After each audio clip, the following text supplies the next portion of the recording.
Okay, everybody. Woohoo! Welcome, welcome, welcome to the Bridging Dimensions show. I am Marguerite Regal-Yozo of Seven Sisters Mystery School, and I'm so glad to have you with us, whether you are watching live or you are watching in replay. As you can see today, I am with the amazing IndigoAngel. She's a colleague, a sister priestess, a friend, a co-creatrix of teachings and so forth. And we are going to be teaching a 4-day workshop called Goddess Spirit Warrioress Bootcamp, February 1st through 4th, 2024, as we are filming this. And so what we're doing today here is just kind of a taster, like the intro to the intro of some of the things we're going to be covering, not all, because that Goddess Spirit Warrioress Bootcamp is covering a number of different areas. It's mainly dedicated to your psychic protection, your psychic confidence, your psychic self-defense in this time when we are awakening to spirit. We are moving into fifth dimensional consciousness, and we're having, experiences out in the world, and we are realizing that some of the things going on are not just normal human life. So we'll be talking more about that Goddess Spirit Warrioress Bootcamp as we go along. But I want to jump in here today because the piece that we're focusing on today has to do with matriarchy and the Amazons. Who were they, particularly in North Africa? Why do we care? These words, matriarchy and Amazons, are very triggering words.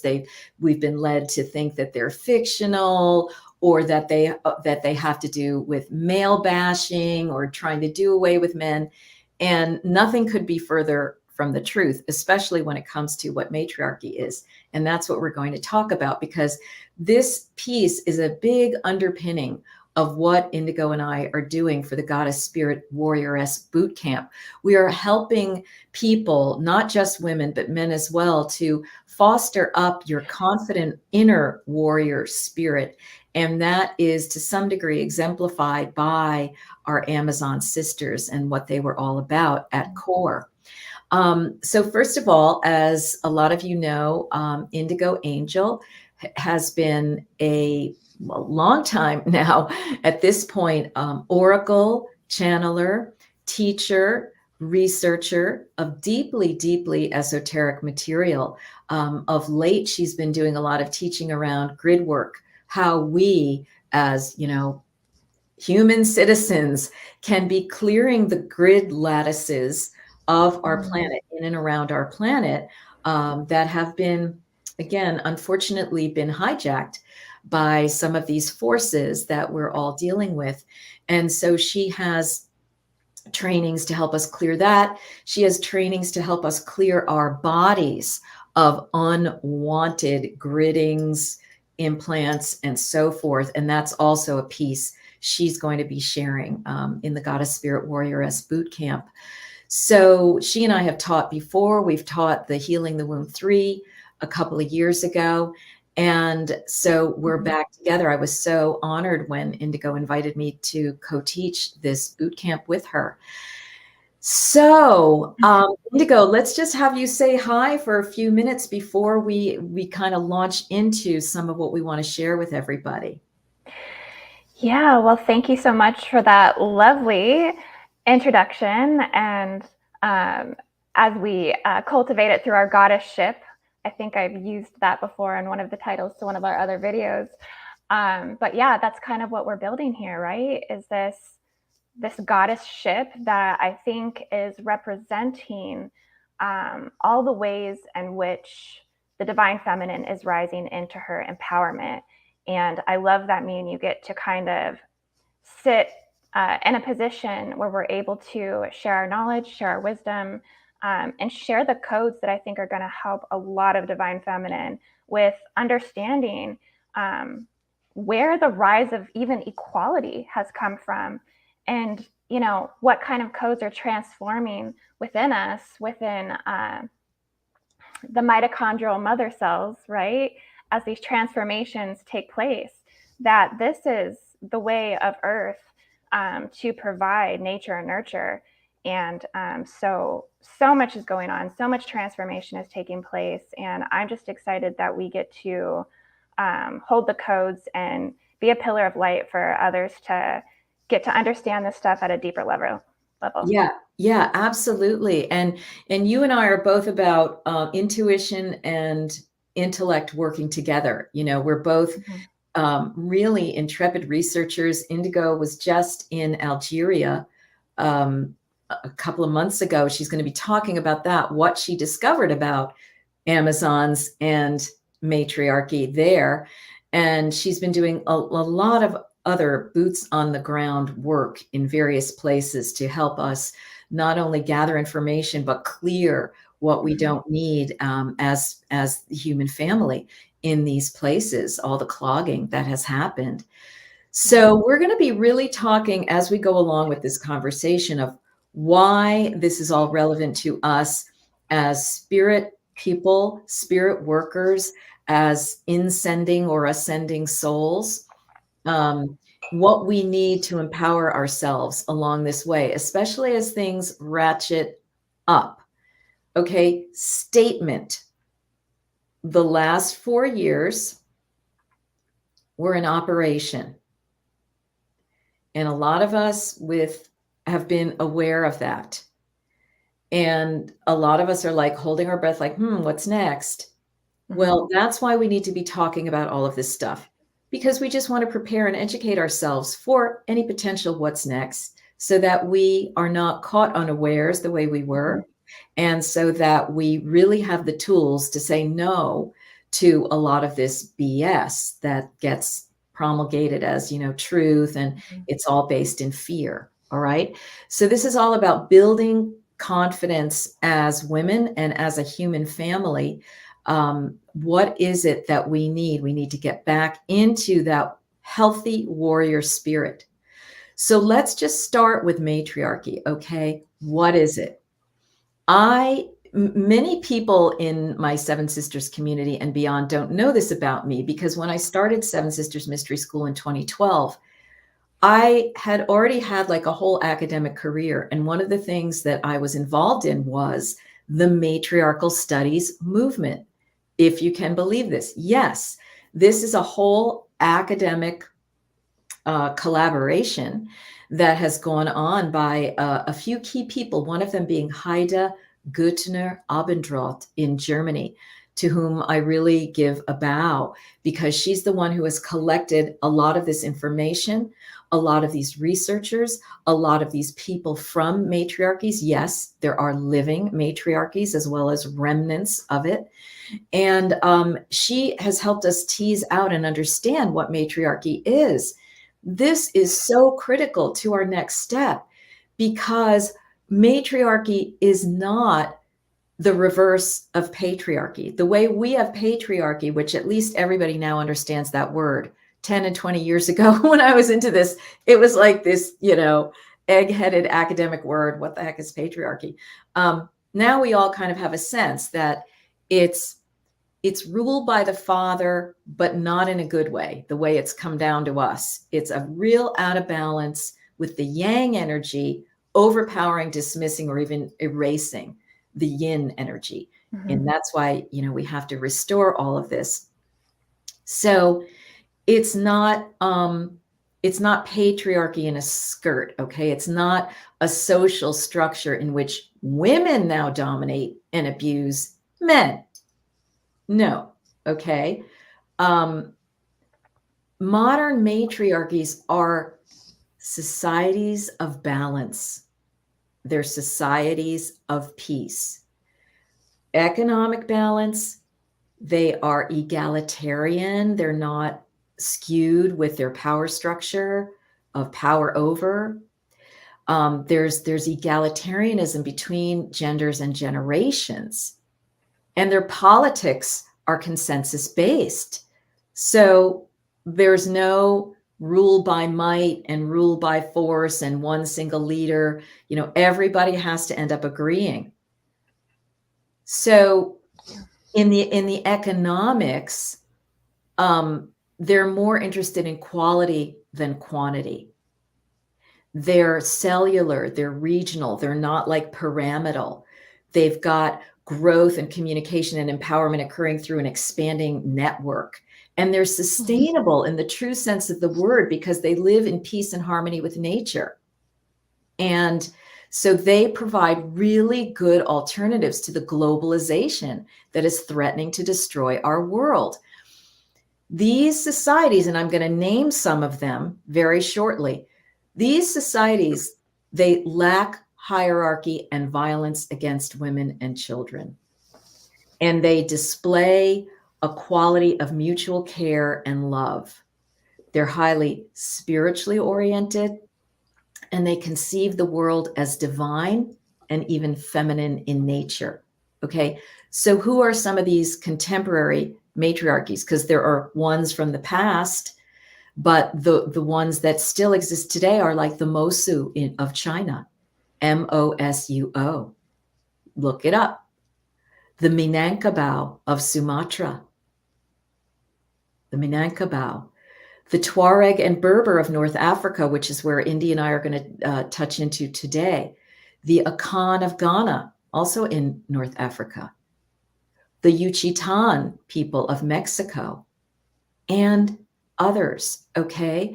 So India, places in India have had matriarchal structures. Kerala used to be, the province of Kerala used to be exclusively matriarchal. So these matriarchies, back in the early 2000s, I went to and spoke at these conferences and met some of these people who were from the matriarchies, and they were like, this is the best kind of society. The men love it and the women love it. Okay, for the men, it gives them it divests them of having to be the chief breadwinner, you know, the big aggressive warrior, and all the pressure is on him. And also it takes away the pressure on couples to eternally stay together or go into economic peril, which is what happens with most of our divorce situations, right? So in matriarchy, the head of the house is like the mother or the grandmother, and she works with her brothers and her uncles. That's like the whole social setup. The husband is not even that big of a deal. He's in his own family with their matriarchy. He's contributing to his sister, his mother, you know. So the lovers come together, and in like really strong matriarchy, it's visiting marriages where the men will sometimes come to the longhouse, like they live communally in a kind of a longhouse situation. And then he leaves, you know, so they have a love relationship, and he may offer his seed to the woman to have her children, but then the children belong to her clan, you know, her family. And no one is all worried about the paternity, the father, the role of the father, because the children, they have their uncles, you know, they have their whole community. There's not any of this trauma that's based in the nuclear family structure, okay? These are just some of the tidbits of what matriarchy is all about that I learned. You know, these are cultures of love.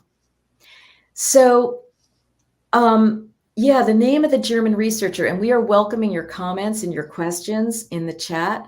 We would love to address them and answer them. Her name is Heide Gutne Abendroth.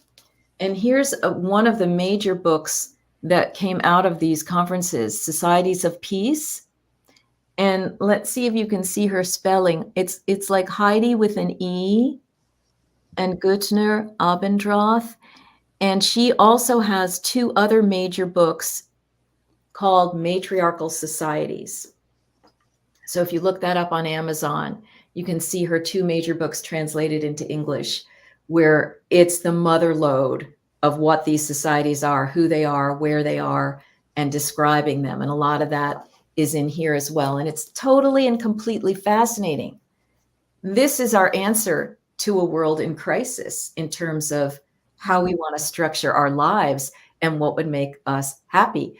Okay. I always say that the nuclear family is akin to the nuclear bomb. You know, whenever you have nuclear, it's a flag, something's off. All right. So, Indigo, having heard all of that, let's just have you riff. And I know that at some point you're going to want to talk about the Amazons and Hinan. But before we go into the Amazons, because I have a few things to say about that, what do you say in response to this? And how does this dovetail with what you've been researching? Well, I first want to say thank you for explaining all that, because you have a way of like putting this bigger picture together for everybody. And also the book that you recommend, I would recommend everyone watching to get the books that Marguerite recommends, because you have such great resources. I feel like that can really help people to understand things. Yeah. To riff off of that, I want to say that I've been saying for a long time that we're kind of going through an archaic revival of the Lemurian timelines, and that everything that you just described, I mean, really this, I think, in a lot of ways originated from Lemuria. Yeah. I think the bulk of the tribes and the culture was matriarchy. And so this is kind of what descended down to the Atlantean timelines. This was the gift that has been given basically from these ancient ancestors. And so I do believe that we're going through a transformation on this earth, that we're all in this higher consciousness community aware that the divine feminine is rising, Yes. that this is a part of the ascension evolution process. And so I think that these regenerations, these recalibrations within people's consciousness and within their biofield, that it's originating from the original mother cells in our bodies. So we're all still technically connected to this, to the original mother, called the African Eve, basically. And so I think we get the upgrades here. This is where we're being initiated by the planetary's ascension process, is it's going straight to those mitochondrial mother cells, and we're getting activated, we're getting upgraded, and we're getting guided to be looking at this information and to be bringing it forward more and more. I think as women, we can feel our empowerment rising at this time, because we have such a beautiful and graceful way of leading our homes, leading our families, taking care of our, entire tribe, finances, all aspects of life. Women aren't the type that really complain. We don't, sit back and be like, oh, I have to do this and do that. No, we just like what needs to be done. We just see it and we do it and we act upon that. And it's a force within us that it's a duty. It's our duty to serve the extensions of our love and our heart and those that we care about. So whatever that requires, I think we take that on and we step forward with, again, grace and humility and humility within that. And so even though in today's society, like I was telling you before, we don't wear this cap that says matriarchy is the leaders, we're the ones doing it all, I think we feel it and we know it.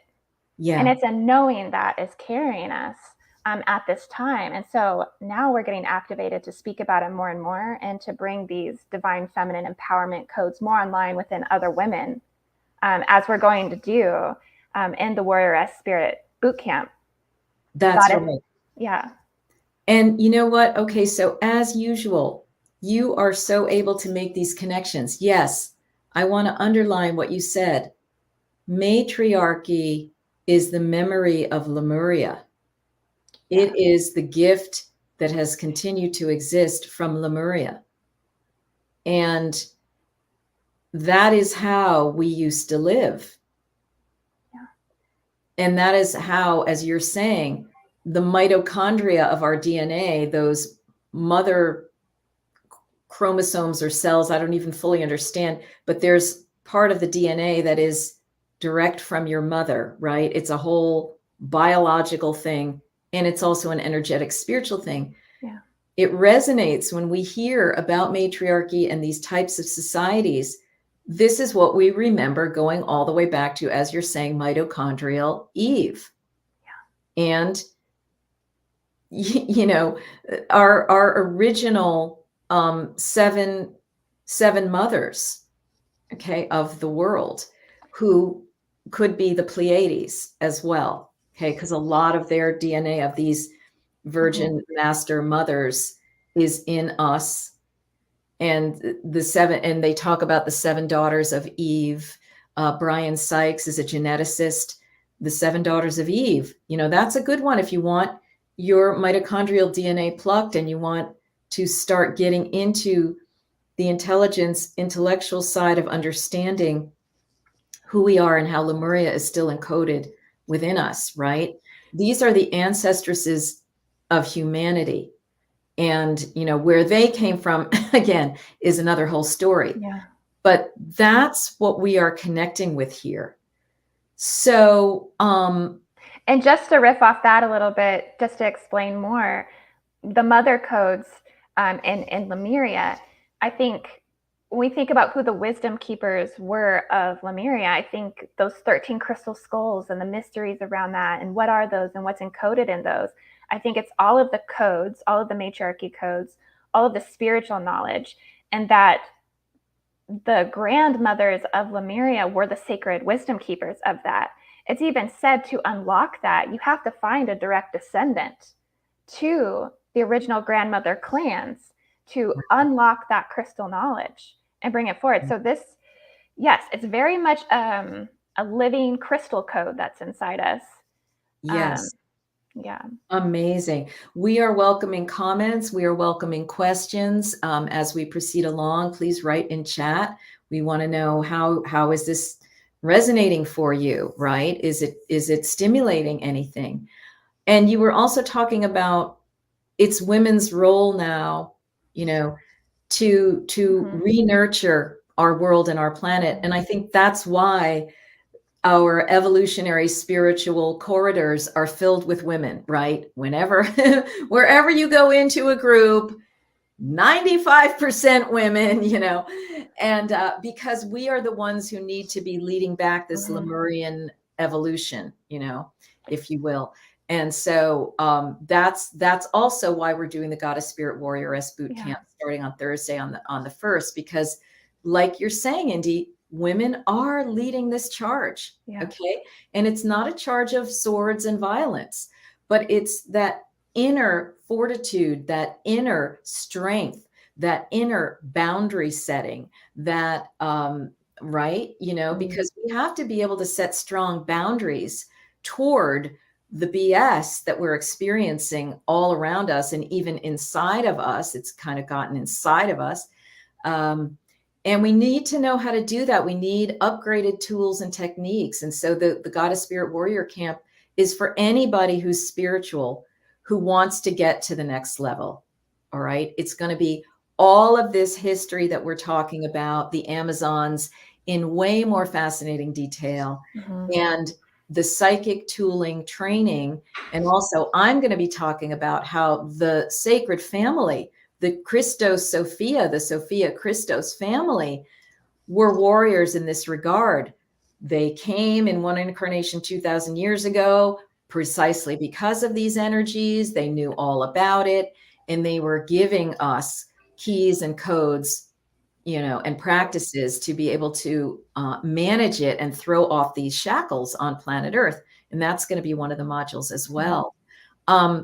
So we've got some people are saying, oh, this is stimulating a lot.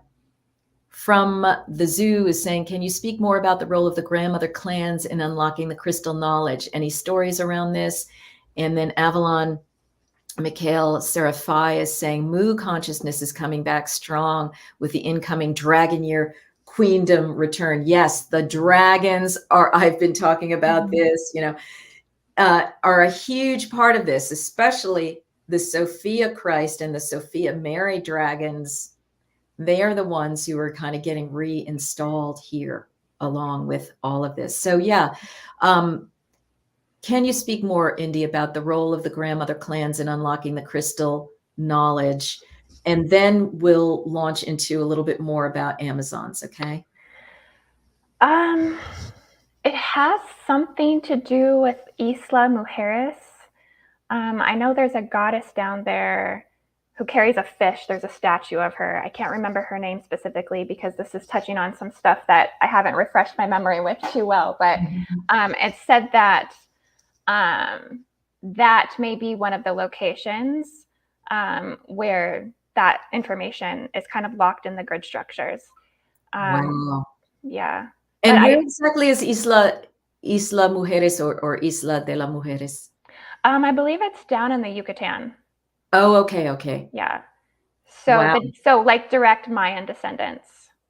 Wow. Okay. Or Olmec. Yeah. You see, and they are said to be, one of the survivals of Lemuria, right? Right there. So we've got that energy. Okay. That is amazing. All right. So good. So let's just hop on over to the Amazons. Again, I'm going to be talking about this extensively in the Goddess Spirit Warrioress Bootcamp starting on Thursday. Because there are really two different groups of Amazons. The originals were from North Africa. What most researchers do not make the link to is the ones called the Thermodon Amazons, which are the ones from ancient Turkey, who became the Scythians and the Sarmatians. They infiltrated into those tribes. But those are really the travelers from Africa, the colonizers, the settlers, all right? And I'm going to show how you can trace that through the namings. Who were the two major goddesses associated with this? In Africa, Athena, but if we go back further, it's Neith. Okay, and Athena's name is even a cognate of Neith in a way. The great warrior goddess who was like this parthenogenetic goddess, the one before all, some think is, the oldest goddess in Egypt, right? And then up in the ancient Turkey region, Artemis. Okay. And both of these goddesses have warrior aspects. They both also have Virgin Mother aspects, which we're going to talk in the Goddess Spirit Warrior Bootcamp about their conception practices and how this was related to divine birth and so forth. And we're also going to go back into something that our dear sister Maya Nartumid has channeled from her master guide Thoth about the origins of the Amazons, going all the way back to the Grail lineages of the stars.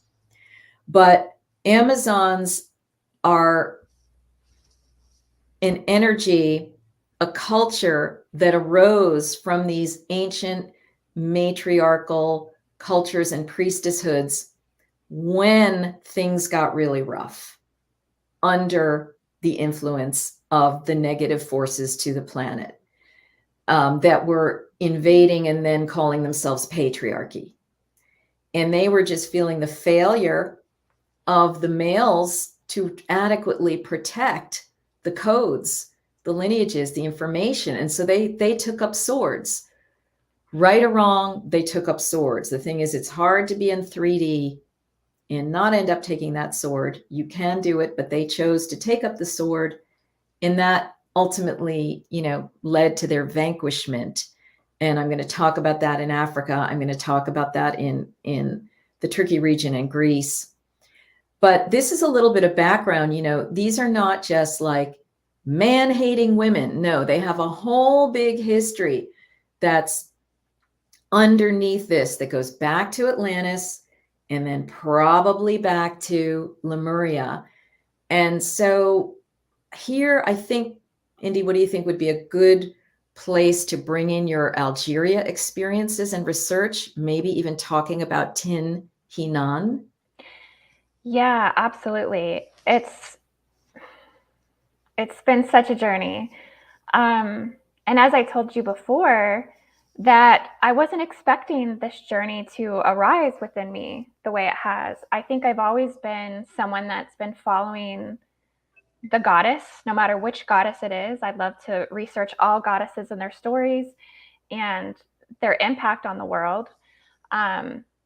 But as I tuned into Goddess Hinan, which is a very underrated and unknown goddess, like Unknown. this is uncommon. People don't really know this. Okay, but the thing is, check this out, people. I knew about her. Okay. As just a white Western woman, of course, all the people in Algeria and North Africa know about her, So and all I'm the just people in the saying. world that I know Marguerite, who knows Okay. Hinan. So I was like, what the heck? This woman is getting into Medusa. She's getting into the Amazon. She's getting into Hinan. 2 words, Tinan. Now, sometimes it's all conglomerated together, but because I was fascinated by this years ago when I also went to Tunisia in search of the Libyan Amazons, Libya meaning like all of Africa or North Africa, years ago on a pilgrimage, a research trip. And I didn't go to Algeria, but I was aware of Hinan, and I did all this research on the Berbers, who their real name is the Amazigh, the Amazigh. And we're going to talk about what Christine Nartumid says about the actual origin of that word in the Goddess Spirit Warrioress Bootcamp. So stay tuned. But just to underscore the amazingness of this, that like I tuned into this Hinan, and now all of a sudden, Indy, who I already love, is going to Algeria. I'm like, oh my God. Okay. Yeah, it was tell us more. It was too perfect. So, well, as I tune into Hinan and also Neith, because I think there is so much correlation between the both of them.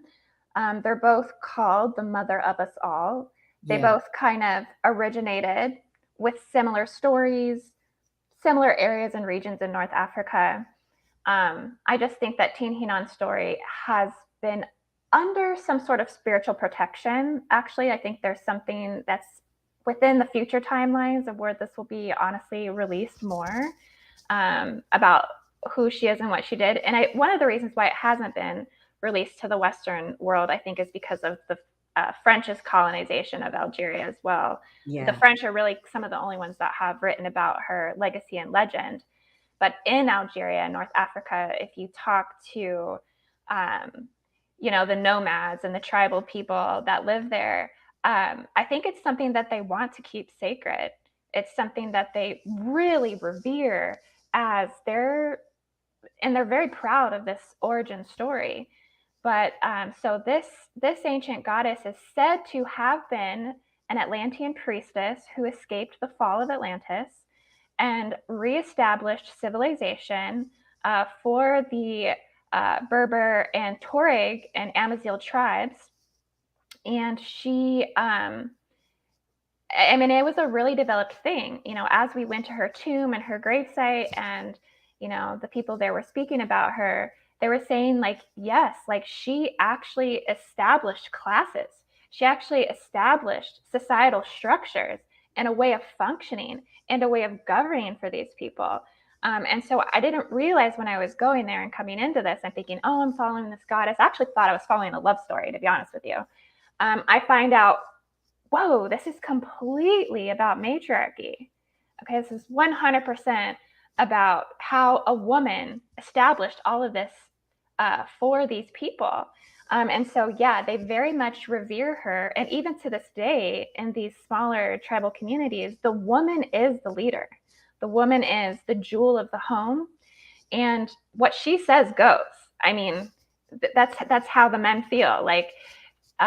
Even though women in that country may not be in political leader positions, it's very well known that the woman is the ruler of the home, is the woman that's the ruler of the heart, the woman is the ruler of the finances, the woman rules everything basically. And so it was very fascinating, and it was very uplifting for me to receive those land codes, because that's how I get activated by the grids. One of the symbol codes that kept coming forward for both Neith and Hinan was the Ankh with 2 crossed spears going through it. So the bow and arrow. And so that was a very symbolic and deeply activating symbol code that I think is the crest that upholds the frequency of the re-rise of matriarchy, and I'm really just going to ride that current and kind of stick with that. But Yes. but yeah, it's truly fascinating. One thing that they said about her, or one thing that I think some of the negatives that people like to depict about Amazon and matriarchal leaders of that time and back in the day was that they were, lice eating, head hunting, polyandry, and cannibalism. I don't know about the lice eating, head hunting, and cannibalism, but one thing that I did find to be true about Hinan was that she was in fact polygamous. She had multiple husbands. They said that maybe she had 8 to 9 to 10 different husbands. Could you imagine being a woman in that power, commanding society and taking whatever husband you wanted or needed? And, it's fascinating to me, but it said that amongst those tribes that, this is something that they don't want people to know about. It's very controversial. If you were to even try to publish any sort of, literature speaking about the polyandry and polygamous aspect of matriarchy and, Hinan, that you're going to basically be getting spiritually attacked to bring that forward, because people don't want that to get out. And that comes with the control of religion, basically. Ooh. Yeah. Okay, so are you going to be talking more about Hinan and the Goddess Spirit Warrioress Bootcamp? Yes. Oh, yes, absolutely. I am. It's a part of the fabric that I think weaves this whole piece together. I think you're bringing the foundational knowledge, which I'm going to be learning so much from you, because there's it's just amazing how much you know about this. But I think I'm tying in the mystery box piece. Yes. Yeah. Yeah, this is fantastic. So let's talk a little bit more about Hinan. And by the way, Indy did a beautiful video art piece. Yeah. Visiting the grave of Hinan there in the desert. The bones have been moved to the museum, but the mound where she was interred is there. And apparently she was incredibly tall, right? Mm-hmm. So this is like an old stock human, back in the day when we were more tall. And a lot of these women warriors, their tombs are found and they're tall. They're really tall. Yeah.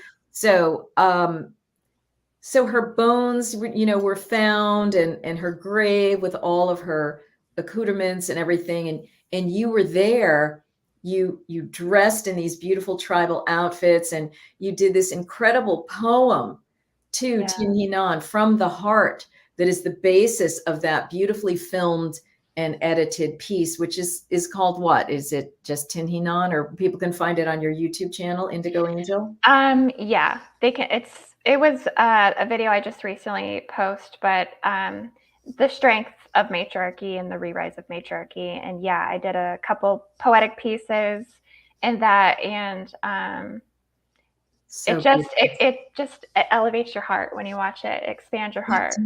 It does. And it gives you permission, because I would always be so emotional with this research. And I would not even know exactly what to do with that emotion, but to put it into artistry like that is so amazing, just for us to honor this woman and these women. I mean, I have to think that they are feeling your honoring, that they're coming back out of their stasis or slumber when they heal and hear and feel people like you calling them or touching their sacred places and so forth. There's a few comments here that are really wonderful.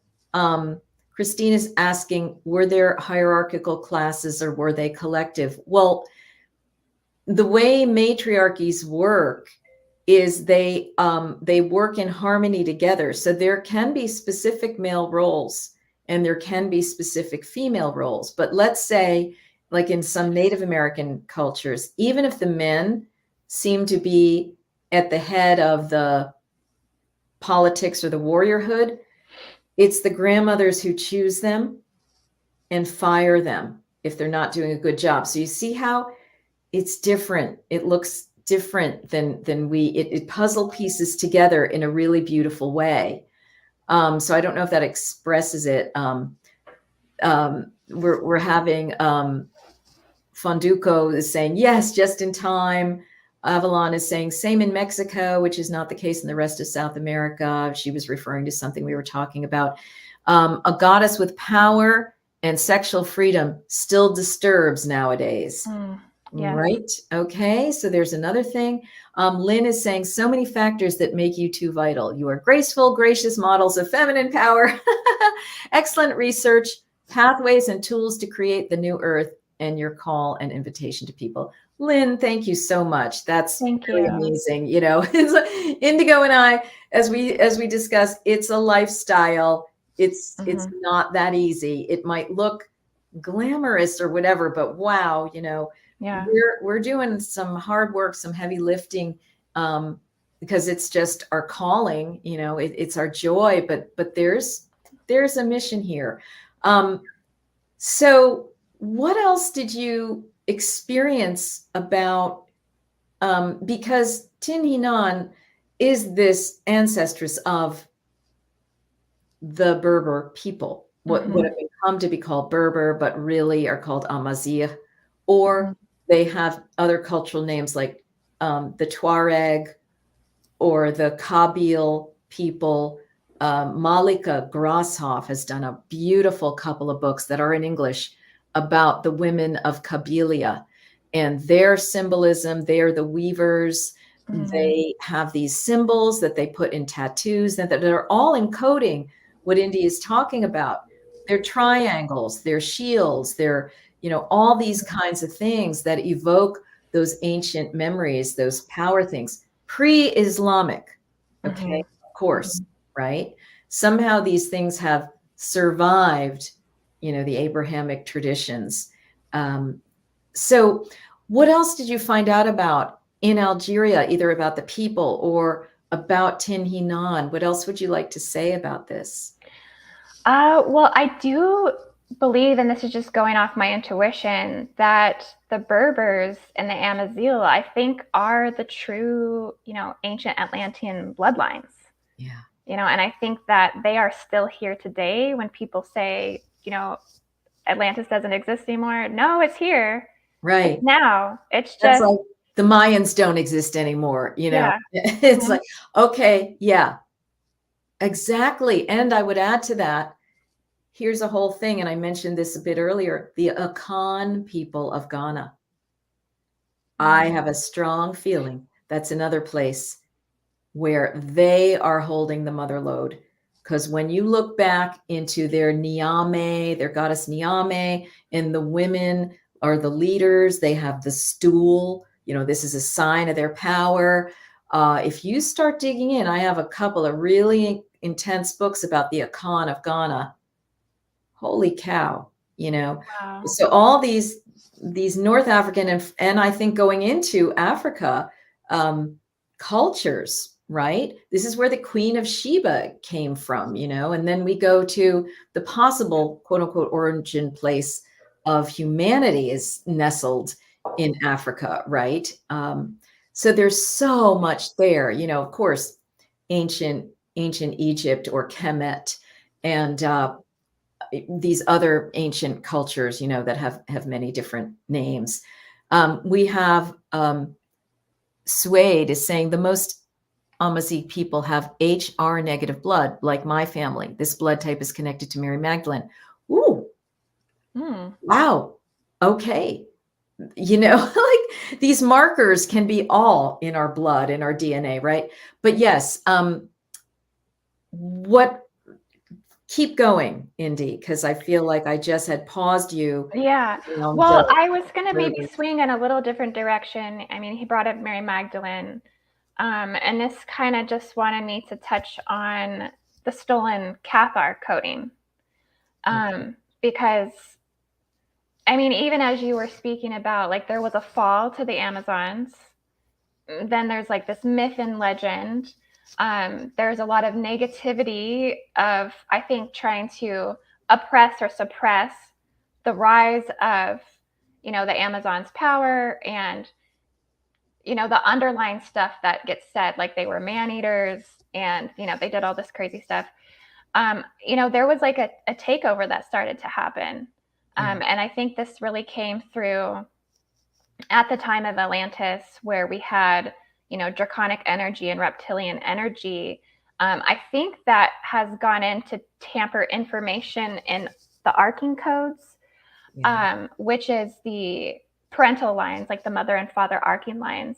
And so I think what's happened during this time is that they've kind of distorted the mother energy, and they placed implants in her womb, one in which is the fleur-de-lis implant.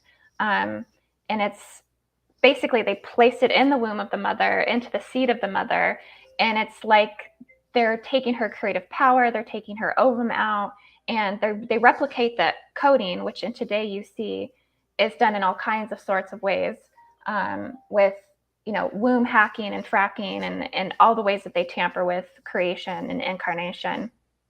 But basically, this is one of the things that is a key part in the implant, the Lemurian implant regression and seal removal that I do, is to help people, or help women, uninstall the fleur-de-lis implant, which basically like superimposes over the structures of the womb and actually works like a clamp, that limits, women from bringing in fifth dimensional souls and being able to really tap into their own creative energies. So throughout history, I think that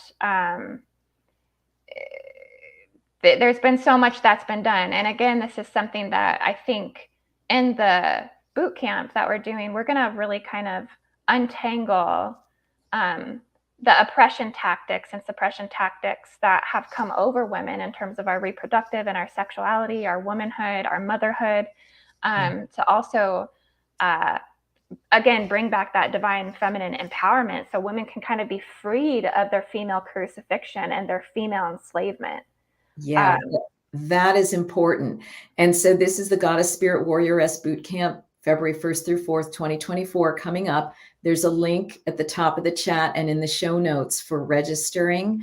And we warmly welcome you. This is open to everyone, men and women. And so, Indy, riffing off of that, so what else are you going to be covering in the psychic defense training skill portions of this? Well, in my main teaching, I really want to, and yes, this is for men and women, but as long as men know that attend, that I will be kind of speaking to the femininity, so speaking to the goddess. So if this in a way helps the masculine with repairing his own feminine codes, but my dialect will be kind of geared towards that. I'm going to really be focusing on empowering the divine feminine. Like, it's all about that. It's all about helping them to purify, to recognize their inner strength. I'm really going to be focusing on the perspective and the mindset that we carry, and just really speaking to the soul burdens of the divine feminine, and help to alleviate the spirit body and the soul body, empower the soul body, upgrade the soul body. How do we do those things? We're going to talk about all of that. I do have kind of a master homework assignment where we're going to actually build the inner warrioress light body field. I'm going to kind of give some examples of all of these goddesses in history, the sacred relics and tools that they carry. You'll notice if you look at pictures of Artemis, and you look at pictures of Athena, and you look at pictures of Medusa, they're all carrying honorable artifacts. They're all carrying things that, make them who they are. And so we're going to work on kind of installing those things in our fields, similarly to, if we did implant removal, like, yeah, that's an important part of the process. But this is, we can remove the negative, and then we can install reinforcements that can act as spiritual armors to help us, navigate the treacherous battlefield, interdimensional warfare that happens and takes place. And we can, would you walk into a battlefield without having armor? Without knowing what your shields look like, and developing and creating and crafting your own shields? No. So we're going to do that. We're going to build those shields. And I'm going to provide all kinds of different things that people can choose from, and the meanings. And of course, I want people to be creative on their own as well, and design stuff. But I feel like it's going to be some work. It's going to be a project, but I think it's going to be ultimately very uplifting and empowering for the holographic and for the light body. I think another thing that I'm going to do is also go through a little process of identifying what your weaknesses are. It's really important to know what those are. You know, where in your field are you weak? Do you have rips or tears in your light body field? Is your magnetic field weak? Is your electrical field ungrounded? Do you have severe ascension and disabling symptoms? You know, how's your physical health? All of these things. Like, we have to take a self checklist of, you know, what's, you know, and being real with yourself. What are you really dealing with? And then we're going to install things in the field to help also rehabilitate, repair, and upgrade those parts of the field that need some extra assistance as well. Wow, that is amazing. Yes. These inner shieldings, these inner relics, these inner vibrational light tools and so forth, because the point here is to provide everybody who's raising their vibration with a feeling of safety now and freedom from fear in being and working as an awakening soul, you know, not getting into that taboo feeling of like, uh-oh, I've said too much. I think too much. I had that thought and I'm seeing what's going on, and now I'm scared that I've even had that thought. Okay, those are all just programs that are out in there to make you feel scared, but you're going to have like a confidence and a freedom as a result of this Goddess Spirit Warrioress Bootcamp that is so important, so that you can, you know, move forward into the world with your spiritual signature with more grace and fun and ease. And, you know, it's for people who are from all walks of life, whether you are a mom, you know, a worker in a store, or an energy healer, right? If you are awakening, if you are intuiting that things are kind of awry, and maybe if you've even experienced some things that you know are not good, then this is going to be very empowering for you. And you don't have to be present for all the modules live. They're all going to be in replay. You can pop in and out because it's 4 days. You know, not everybody can set aside 4 days to come be with us. But they're also going to be downloadable and have lifetime access as well. Yeah, excellent. All right. Marguerite, do you want to speak to, you know, maybe a little bit of what you're doing as well, like with the empowerment piece? Yeah, well, I mean, first of all, providing the putting together the puzzle pieces from the history of the Amazons, all while opening into my own fifth dimensional consciousness, because a lot is going to pour through when I'm giving these presentations about who they were, who they are, who we are, and who the warrior shall be. It's really fascinating to go back and look at these place names, these locations, these pieces of evidence about all this. And then, like I said, go back even further than what's in these records of broken columns and, you know, remnants of symbols and place names and people names and all that. Going back to the Grail lineages that these are all connected with, ultimately to the stars. So a lot happens in these presentations that is more than we can even know now or even talk about.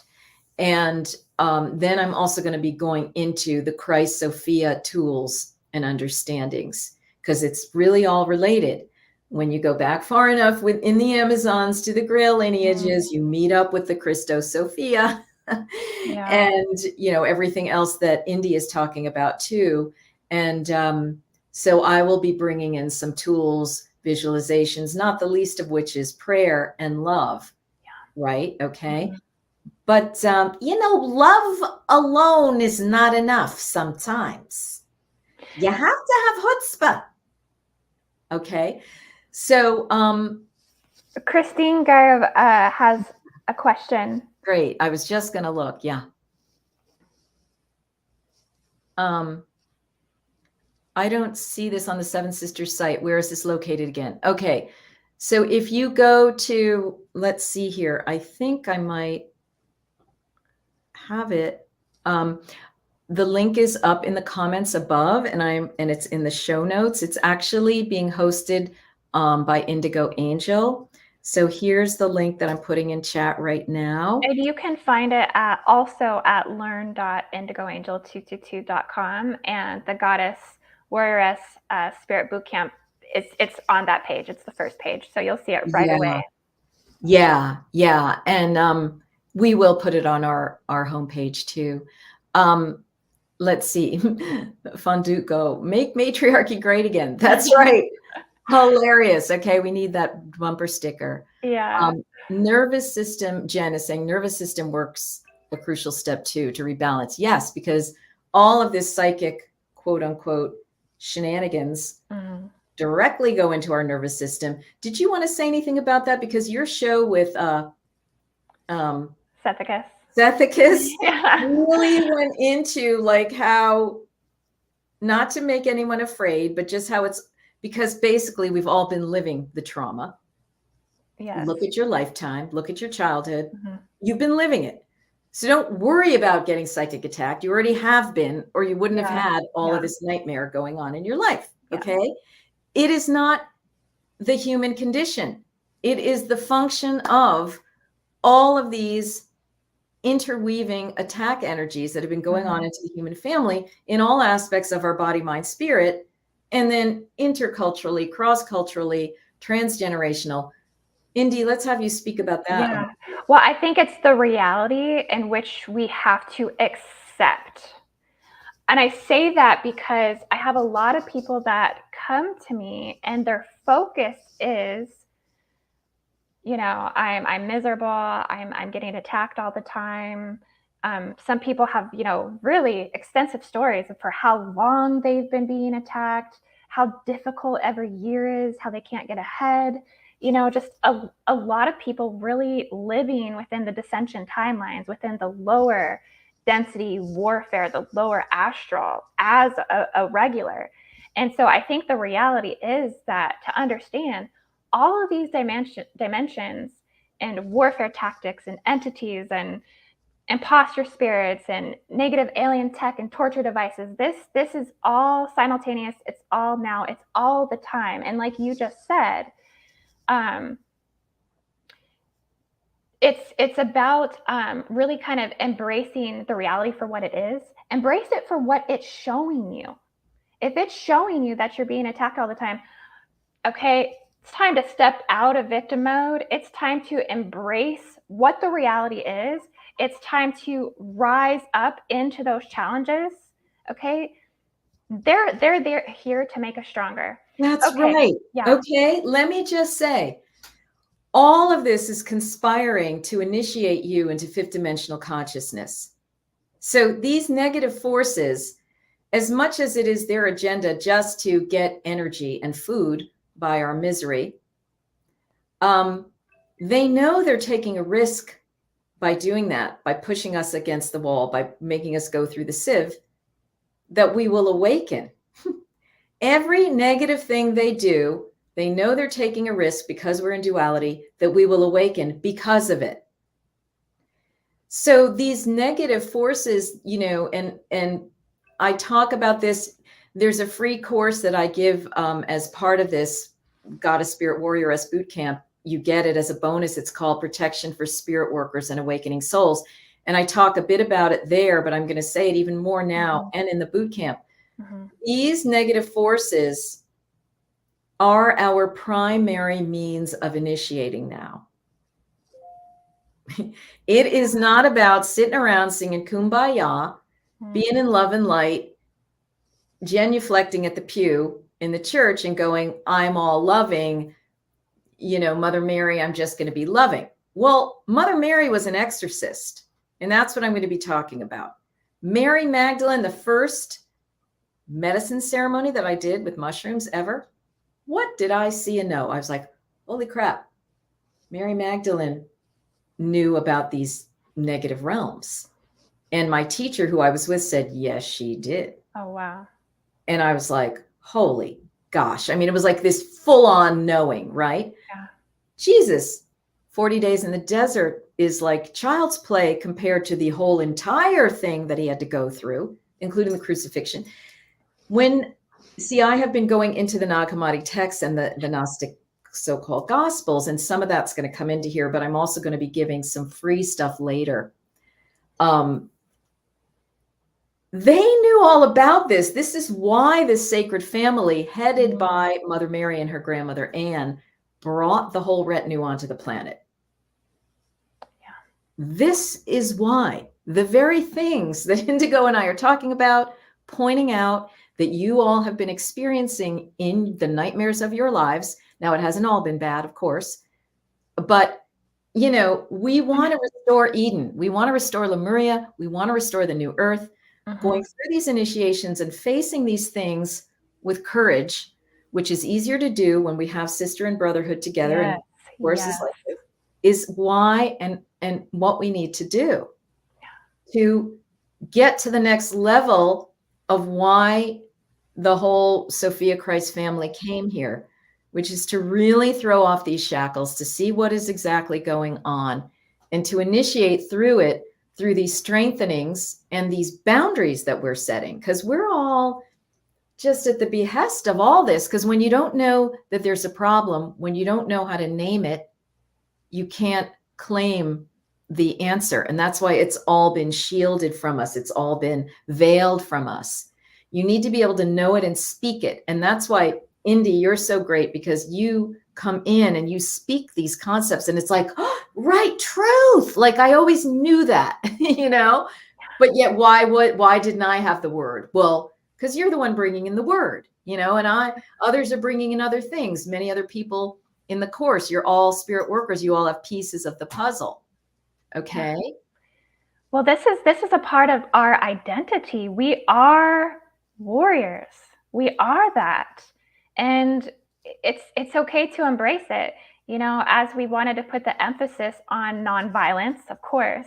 Yeah. But we need to embrace our ability to kick butt in these realms. That's right. It's the only way to get up there and maintain it.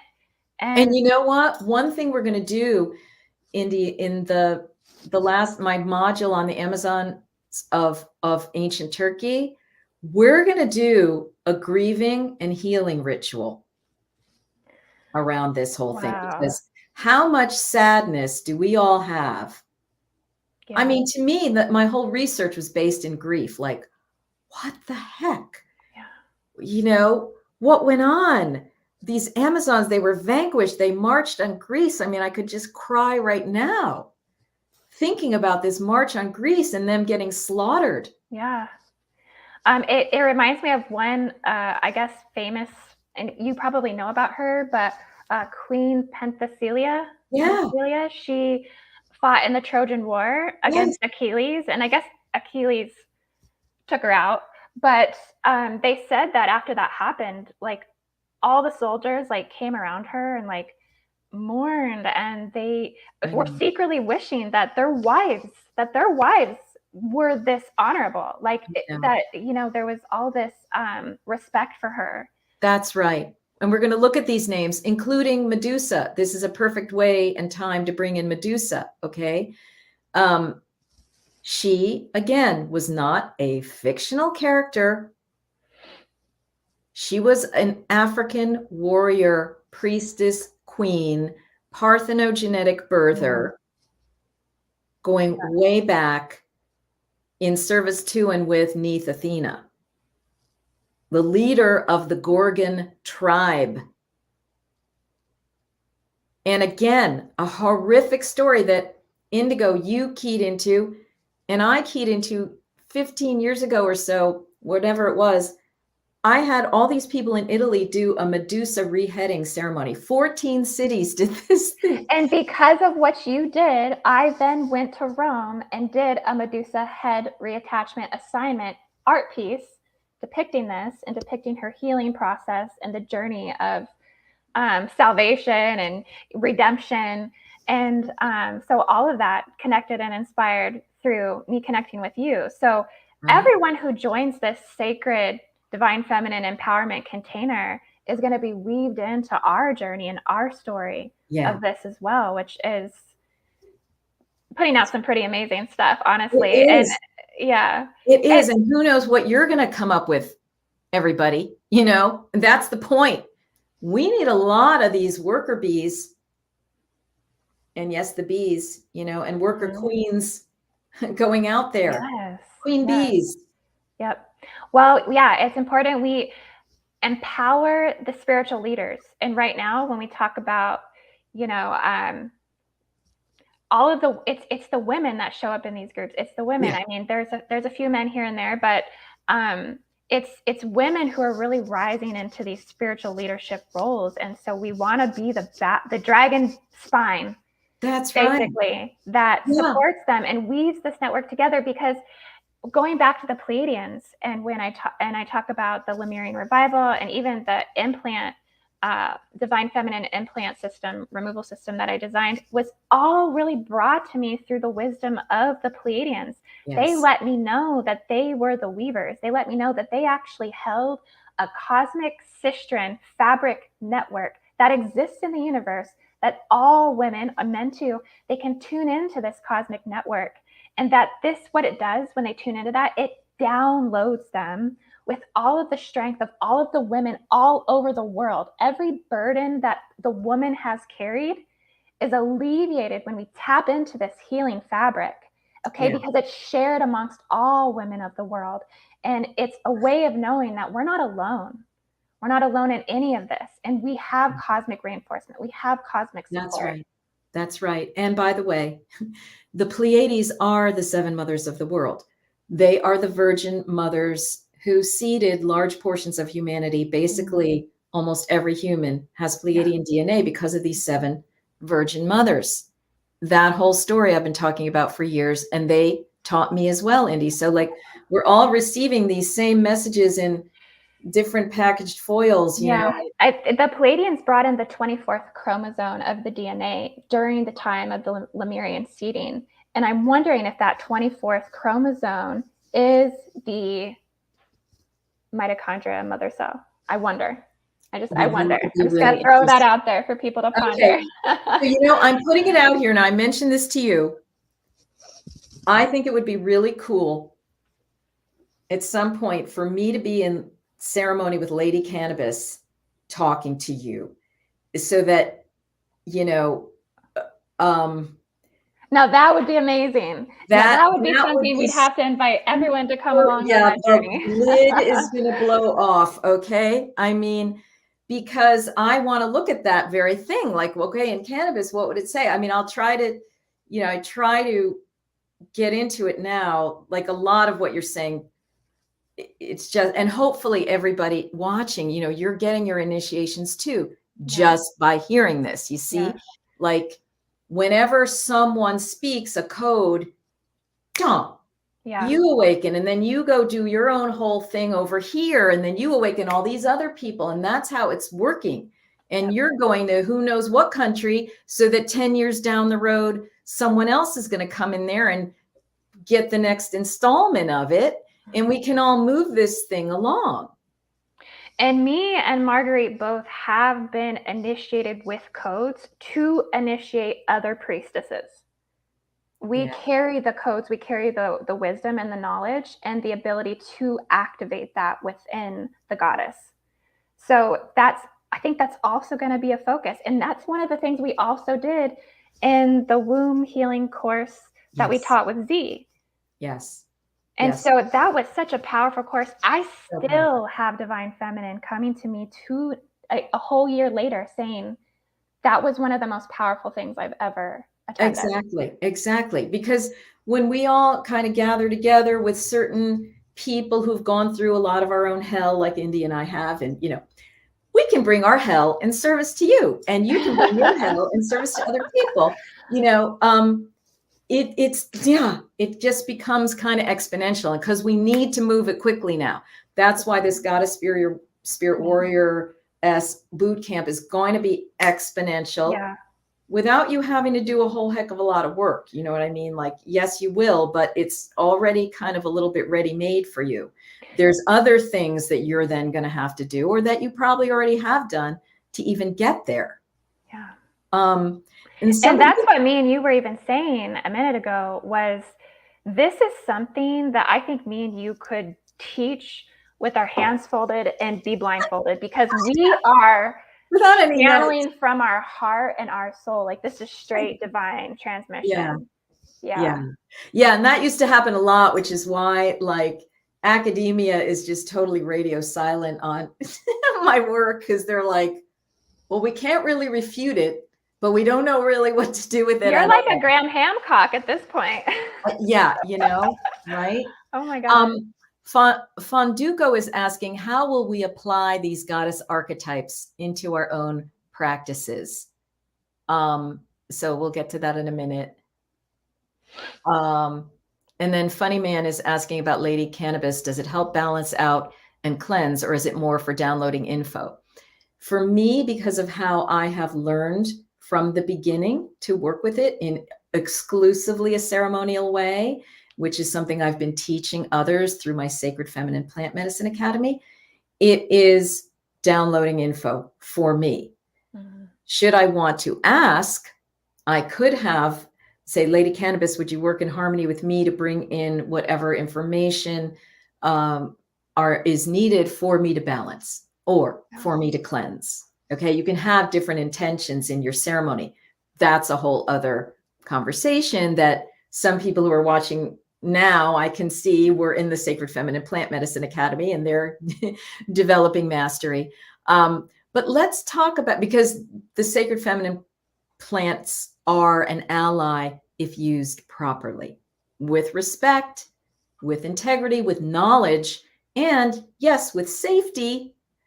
So I had to go through years of like, what's going on, you know, to try to set up my safe space and zone in ceremony for these downloads to happen. So that, again, is, you know, something that you'll benefit from, these tools that you're learning from the class, the Goddess Spirit Warrioress Bootcamp. So how will we apply these goddess archetypes into our own practices? Is something coming to you immediately? Because I'll have to take a minute on that. I think it's different for every single person. For some, it is to draw inspiration. For some, it is to embody their codes, their wisdom, their story, their struggles, their strife. A lot of times when we're aligning with a goddess, whatever goddess it is, it's because there's something there for you to learn. There's something there that they're coming in to assist with. There's something also synchronistic about your life path and your journey that's aligning with what theirs was. Because yes. I really think that a lot of these goddesses aren't like mythical, like even like Goddess Kali and Lakshmi. Like at one point, I think they were an actual, you know, a goddess that walked the earth. That's right. And here's one of the things I learned in medicine, and also just through my intuition, through this research. They have their histories and stories and experiences, like Indy is saying. It's not all fun and games, okay? Mm-hmm. Because Athena, one of the biggest things that happened to her is her mother, Metis, got swallowed by an Anunnaki reptilian who tried to hijack her birthing function and make her come out of him parthenogenetically. Forced breeder programs. Forced breeder programs. And Athena was born in that way. She was hijacked to serve the Greek state and their warriorhood.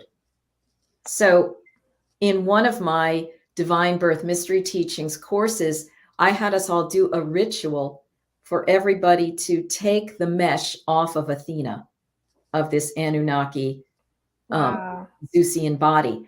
And we literally had an effigy of her and took it off.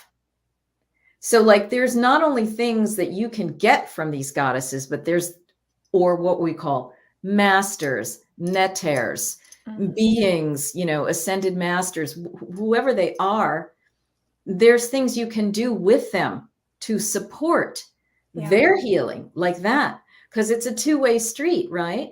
Reattaching Medusa's head, removing the mesh of Zeus from Athena's body. Yeah. And these things are still going on, right? So how you're going to apply these goddess archetypes Fonduko, like Indy is saying, is it's depending on how you are inspired when you hear the material. There'll be some built-in stuff for you to do, but some of it is going to be happening within you, and some of it you're going to take and later do stuff. Okay. So, but you're going to be given enough information to work with. Mm-hmm. Okay. And for my journey, I feel like these goddesses literally just come and knock on my front door and are like, listen to my story and decode it and tell it to the world. Yeah. And I feel like it's aligned with my mission. It's aligned with my soul purpose. They want their stories told. Yeah, they want their true stories told. They want to take off all this false thing. Like the Greek drama writers had Athena saying, I am only for the father. There's basically no mother even. What the heck? Like that is the complete hijacking of the feminine, of her, of Neith, of the womb. And then these are the memes that get put forth into ancient Greece and then into our world. Like, oh, Athena is just this like male bonded, father bonded warrior. Mm-hmm. Well, no, let's peel all that stuff off so that we can peel it off of our own grids. That's the point here, right? This is not just history for the sake of history, like, oh, that's interesting. It's all activating for you. Okay. We're hearing comments. Sheila, I can feel part of myself standing in awareness right now. Yeah, you know, you will just pop open when you start hearing these things. I mean, I feel that way with Indigo's stuff, and she feels that way with me. You know, there are other sacred sisters I feel that way too, like Z Earthstar and Lisa Renee and you know, Elizabeth April. I mean, so many. Madame Blavatsky, even. Madame Blavatsky back in the day, you know, before she was like unceremoniously done away with. So Vanessa is asking, can you speak more on Medusa? Let's do that as like our final piece here, shall we? Because I know you had some personal experiences. You also did an art piece about Medusa, right? Mm-hmm. You want to say a little bit more about about it? It was one of my best pieces I've ever done. It was just, it's basically a movie. It's about a 20-minute movie, actually. Yeah. And oh my gosh, I have to tell you, because I had some time to reflect back on it recently, to get some of those shots and clips, like that's not stock photo. That's not stock video. When you watch that, we were on location. We had a drone. We actually took a drone into the Vatican. You're not supposed to do that. I did a lot of no-nos. You heard it here. To make that, yes. But they didn't get around that. They got around the angel wings. All right. Oh, yeah. I was targeted by the Italian Polizia. But you know, some of it, we got up at 2-3 o'clock in the morning and pouring rain to get to some of those places to film where we wouldn't be, you know, disturbed really, right. And had to be fast. But it was kind of an exhilarating experience. But Rome was the perfect place to film that because how much beheading of the goddess is there. So Medusa's story is about decapitation. Yeah. And you started talking about all these decapitations. When I first heard about you a couple of years ago, I'm like, she's right. Again, it was like, truth. That's right. All these women with their decapitations and these queens of England with their bizarre collars, and that's a decapitation. What is the main way that you were publicly executed if you were a witch? Okay. For one, you were burned, but you were also hung and you were also chopped off right at the neck. Okay. This was like the three main ways that they liked to humiliate you. The Holy Trinity of hell. And we all remember that on some level, right? And I mean, this is really extraordinary. And you know, the benefit at night was the cannoli.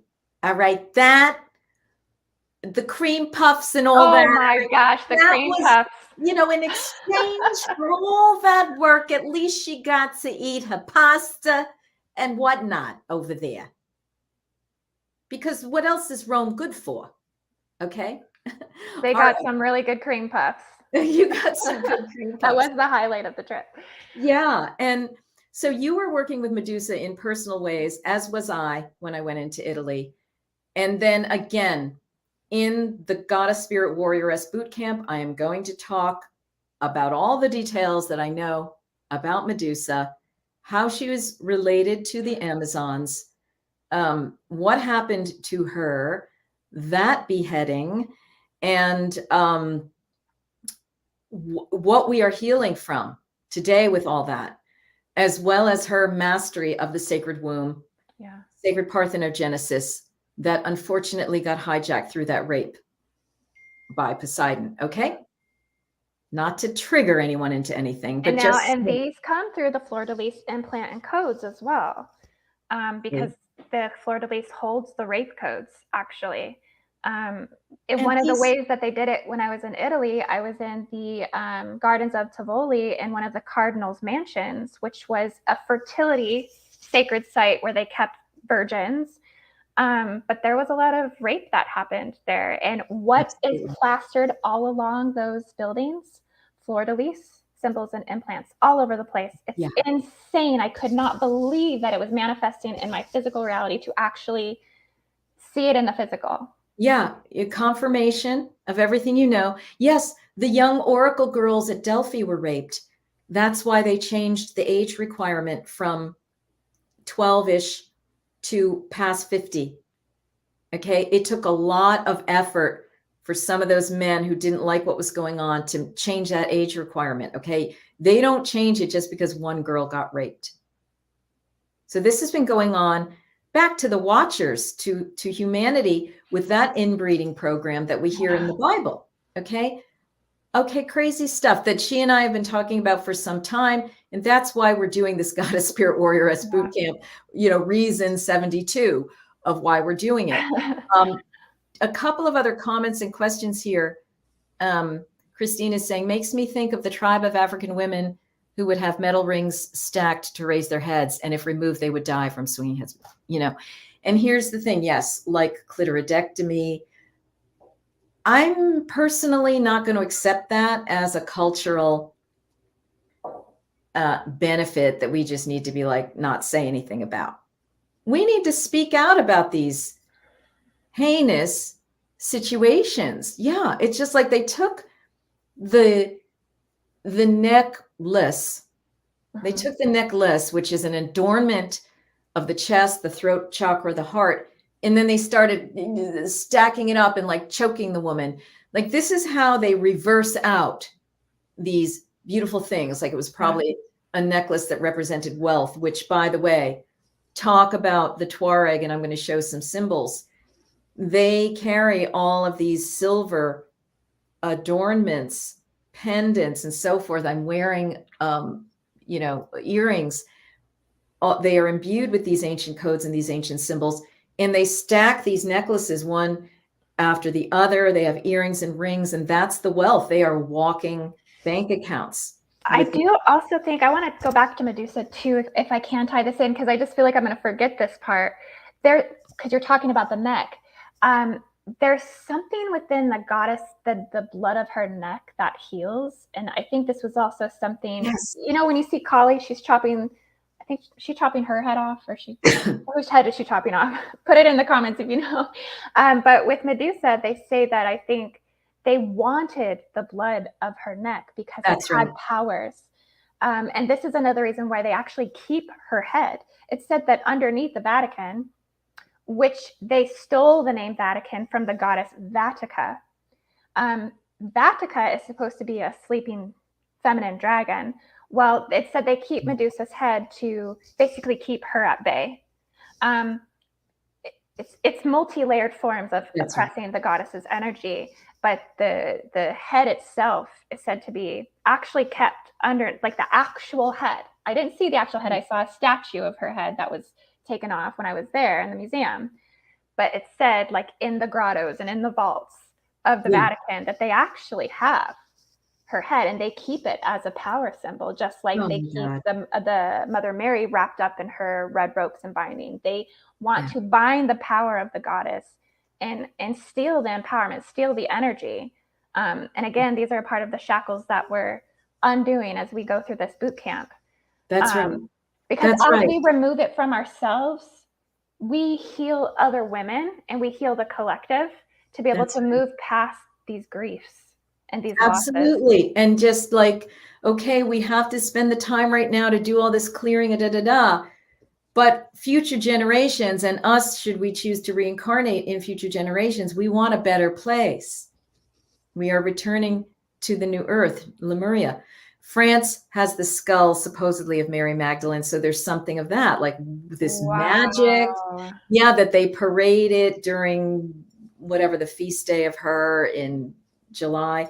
And it's like the crystal skull, you know, it's like an inversion. It's an inversion of the crystal skull, right? And so wow, we just went 360 with that. Yeah, right. Okay. These are the kinds of things that happen when like-mindeds like Indy and I and all of you get together. I'm sure you're all having your amazing awarenesses. Just a couple of more comments. The Ndebele people of South Africa, really cool. And yes, you know, look them up. I mean, the Navajo are said to be matriarchal. Right? If you really bore down into what it's all about, many, many cultures. From the zoo, the last oracle of Delphi, such weird synchronicities with these two and the random things I've been studying. Well, no, it's not random because you're like keying into what your soul is saying, look here. And then we all get together. This is fifth dimensional communication at work, right? So you're seemingly random research and then all of a sudden we're here together. No, this is part of how it's going. We are then becoming part of a soul collective, a mind collective, a positive hive. All right. And so synchronicity is the order of the day. And, you know, this wonder, it brings up a sense of wonder. Sheila's saying, I do feel that my low grade permanent grief is related to all this. Yeah. So, you know, Sheila, I think you may have already joined us, but hopefully you will. If not, for the Goddess Spirit Warrioress Bootcamp. Oh, Marie Antoinette was also ridiculed and targeted in that way. Yeah, you know, like there's so many stories that we don't know of these human women who were in positions of power. Throat anatomy is related to the shape of the womb. Absolutely. Yes, very much so. One that really stands out to me is Queen Elizabeth I. Yes. She, I guess, dressed like the Virgin Mary, and she wore that collar around her neck. Yeah, that choking. I mean, and she maintained her virginity throughout her rule, so that way no man could dominate her. And it was how she had such a long reigning, you know, time as a monarch. Oh my God, I'm getting all these codes just from right now. I loved the movie Elizabeth. Oh wow. You guys should watch it. It's really good. Amazing. And Valerie is saying, like the Cathars, the last 200 walked into the flames. Yeah, one cannot imagine what that must have been like. I mean, unspeakable, right? And the grief that we have about that. Yeah. Well, the thing too, when you're beheaded, I think what happens is the DMT gets cut off.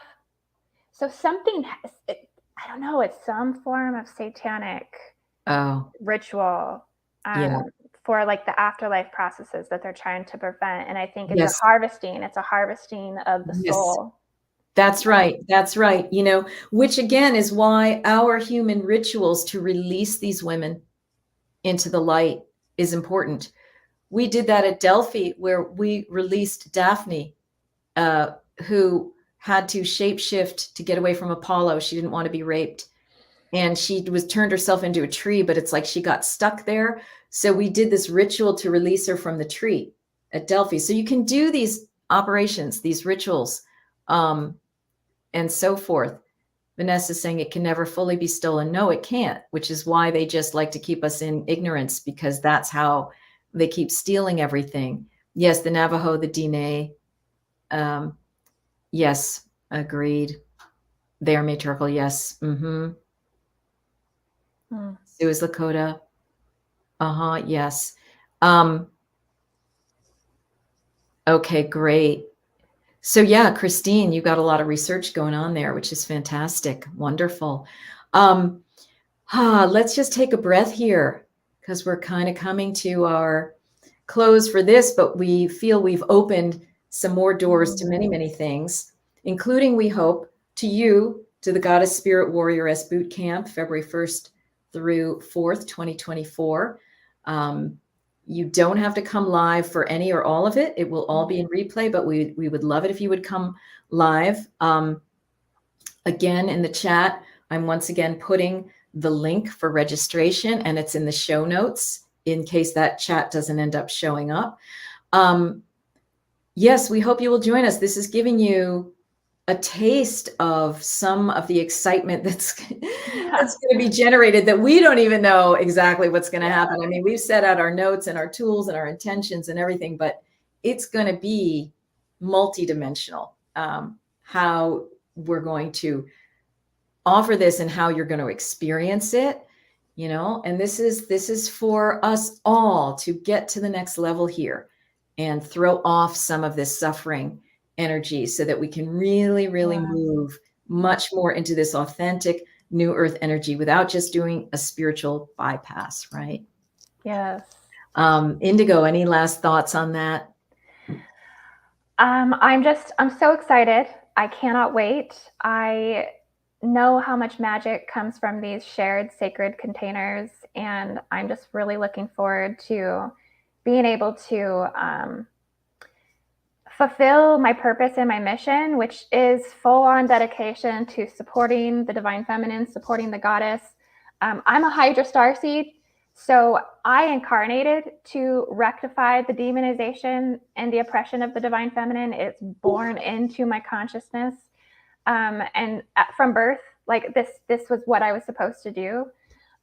So yeah, this is what I stand for. It's what I live for. And I just can't wait to share more and more. And I couldn't be more happy that I'm getting to do it with you, Marguerite. So I hope that everyone can come. Yeah. And yeah, we'll see you guys on February 1st. All right. All right. Blessed be. We will say goodbye for now. Many blessings. And may you have a beautiful rest of your day. Ciao.